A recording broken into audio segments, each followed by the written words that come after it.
তো আমরা এটাও খবর পেয়েছি যে অফিসিয়াল কোনো অর্ডার আসেনি, তবে সন্দীপ ঘোষকে যে অন স্পেশাল ডিউটি অফিসার করা হয়েছে সেই খবরটা কিন্তু আমরা কিছু কিছু খবরের কাগজে দেখেছি।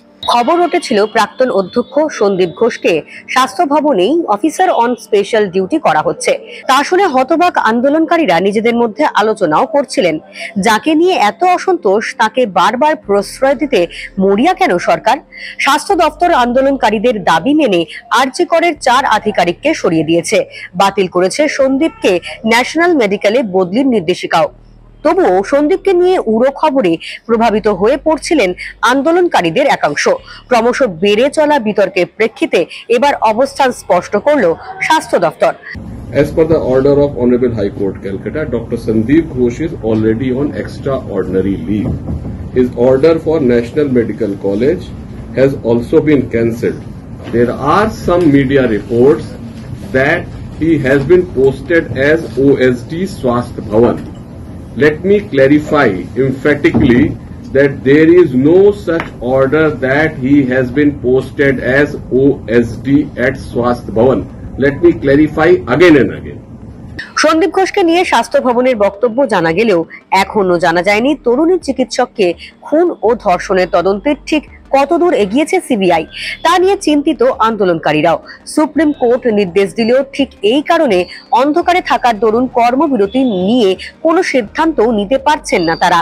এই পরিস্থিতিতে বৃহস্পতিবার দফায় দফায় নিজেদের মধ্যে বৈঠক করেন আন্দোলনরত জুনিয়র চিকিৎসকরা। সেখানেই তারা স্থির করেন শুক্রবার তাদের একটি প্রতিনিধি দল যাবে সিজিও কমপ্লেক্সে সিবিআই দফতরে।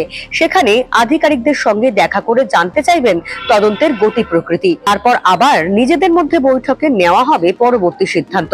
সেই অনুযায়ী বিকেলে আন্দোলনকারী জুনিয়র চিকিৎসকদের প্রতিনিধি দল সল্টলেকের সিবিআই দফতরে পৌঁছায়। হাইকোর্টের নির্দেশে আরজি করে ধর্ষণ খুনের ঘটনার তদন্ত করছে সিবিআই। আর সিবিআই আধিকারিকদের সঙ্গেই দেখা করে গেলেন জুনিয়র ডাক্তারদের একাংশ। যদিও তাদের সঙ্গে কথা বলে তারা তদন্তের গতি প্রকৃতি সম্পর্কে কিছু জানতে পারেননি, কারণ তদন্ত কোন দিকে এগোচ্ছে তা কাউকেই বলা যাবে না বলেই সিবিআই আধিকারিকরা জানিয়েছেন তাদের।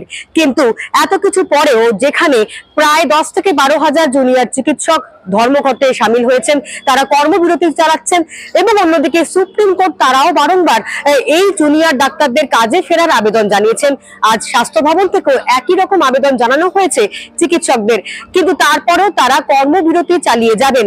সিবিআই থেকে বেরোনোর পরেও সাংবাদিকদের এই কথা জানালেন তারা। তদন্ত প্রক্রিয়া কোর্ট মনিটর চলছে, তার জন্য ওনারা এখন আমাদেরকে কোনো রকম কোনো আপডেট জানাতে পারছেন না। তাতে আমাদের ওনাদের কাছে প্রশ্ন থাকে যে তাহলে কি ওনারা কোনোভাবে এই জিনিসটা আমরা কনফিডেন্সিয়ালি কয়েকজন মিলে গিয়ে কোনো আপডেট জানতে চাই না। ওনাদেরকে আমরা প্রশ্ন করি যে ওনারা কোনোভাবে প্রেস রিলিজ করে সাধারণ মানুষ, কারণ এই প্রশ্ন খালি আন্দোলনকারী জুনিয়র ডাক্তারদের নয়, এই প্রশ্ন সমস্ত স্বাধীনতাকামী সচেতনতা যুক্ত মানুষের, যারা সবাই চাইছেন জানতে যে এই কেসের কি অগ্রগতি হচ্ছে। তাতে ওনারা জানান যে না, ওনারা এই জিনিসটা ওনারা জানাতে পারছেন না।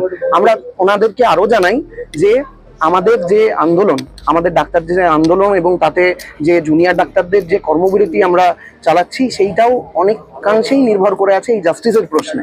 ফলে আমরা সেই দায়িত্বের কথা তাদেরকে আরেকবার স্মরণ করিয়ে দিই। তাতে ওনারা জানান যে to have faith in them.